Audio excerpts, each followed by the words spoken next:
চিরন ধন গৌরা।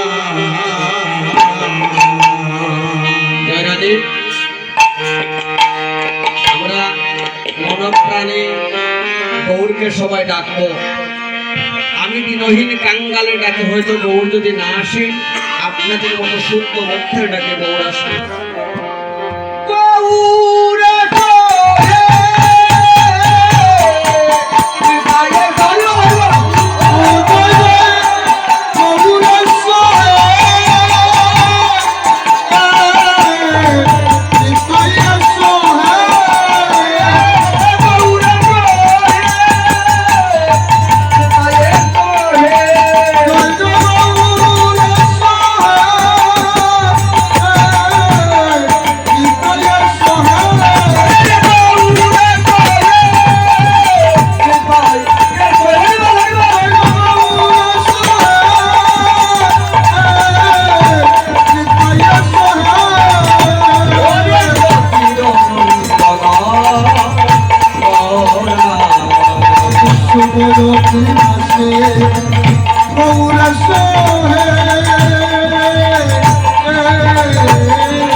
সগাও দিন সহে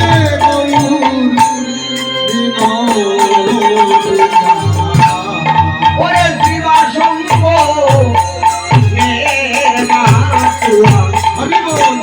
অভয় সগাও দিন দেয়া শিবা সহে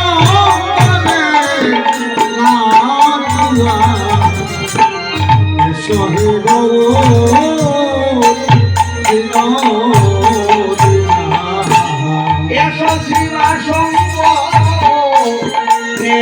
নাটুয়া তুমি এসো বিনোদিয়া ও এসো শিবা শঙ্খ নাটুয়া তুমি এসো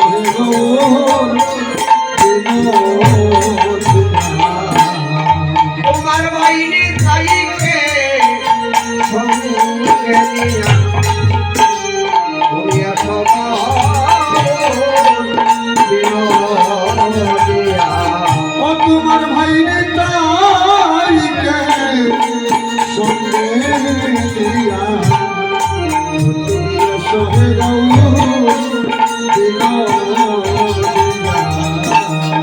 তোমার পঞ্চতত্ত্ব সঙ্গে দিয়া তুমি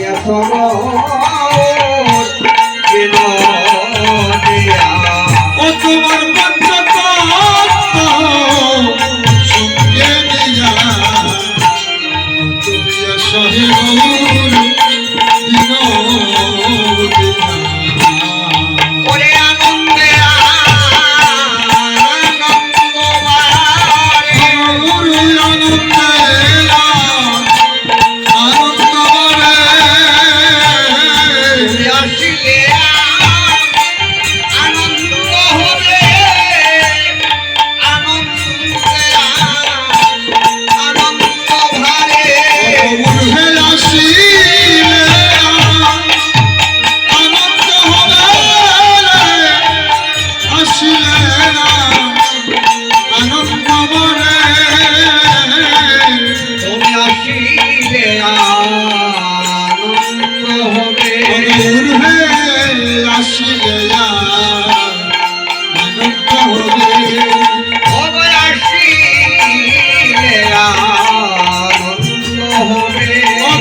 ঘরে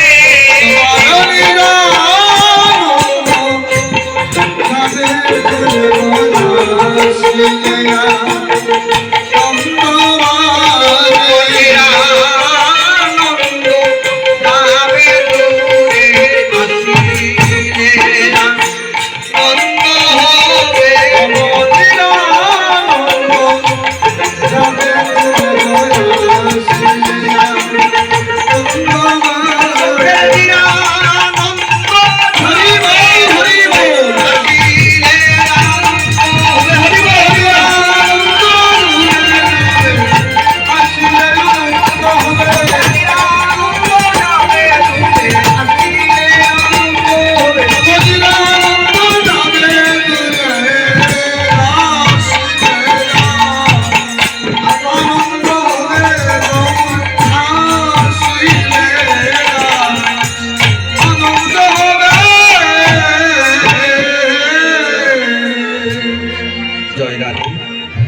হরিবল। আমি ছোটবেলা থেকেই ওই এলাকায় আসছি আমার মায়ের সাথে। অষ্টপ্রহর হরিনাম মহাযজ্ঞ যে এখানে হচ্ছে, এই যে যারা ভক্তগণ এত শ্রম দিয়েছে, এত কষ্ট করে হরিনাম মহাযজ্ঞের আয়োজন করেছে, আমি মনে করি ভগবান শ্রীকৃষ্ণ গীতায় বলেছে যে আমার কর্ম করতে অক্ষম, আমার কাজেই কর্মে উৎসাহ প্রদান করুন। আজ উৎসাহ থেকে কর্ম, কর্ম থেকে ভগবানের নিষ্কাম কর্ম হরিনাম মহাযজ্ঞ হচ্ছে ওই আঙ্গিনায়।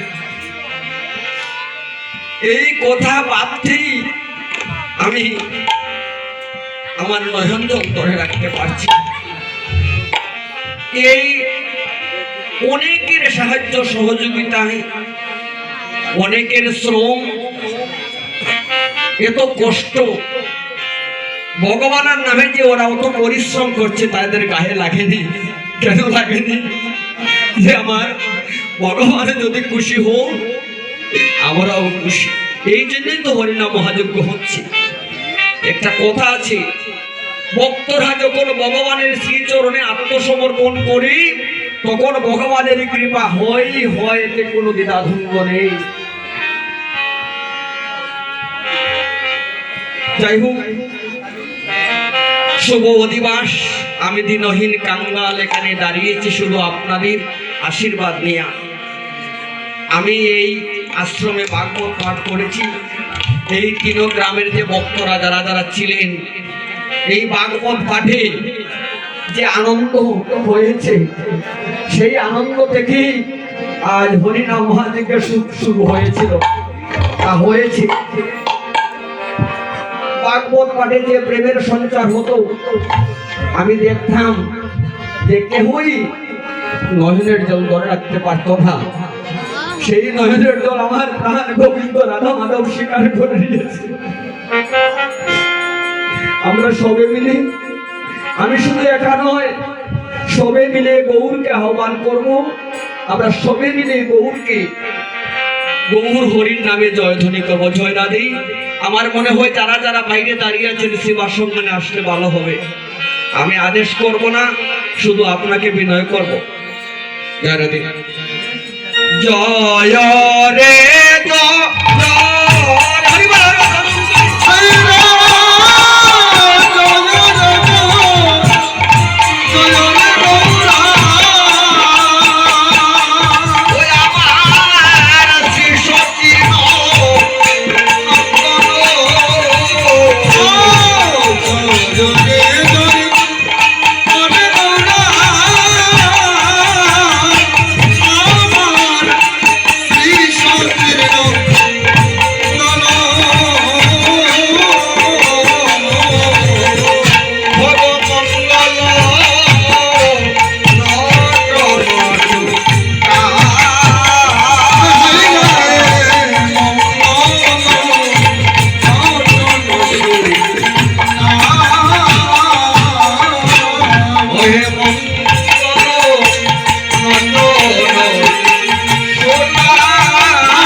শ্রীমন মহাপ্রভু সংকীর্তন লীলা।